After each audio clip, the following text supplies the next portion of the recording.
Hello, ladies, gentlemen, and friends. Good morning. This morning, I would like to share with you another healing foods. Healing foods. Name horse radish. Horse radish.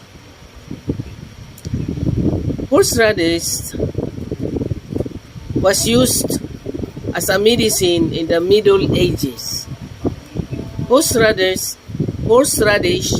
has antibacterial, diuretic, and stimulant properties.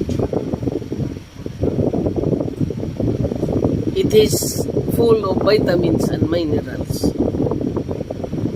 and it is good for our health. This root vegetable stimulates the digestions and is effective diuretic. It also promotes perspiration, making it useful for colds and flu relief.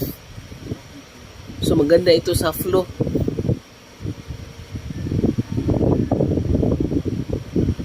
And colds. That's the wonder of God's creation. Through vegetables we eat, it heals us. Good for digestive system, good for flu,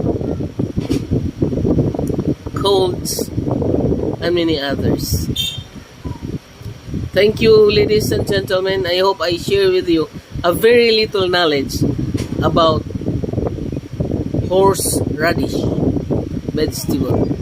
I thank you.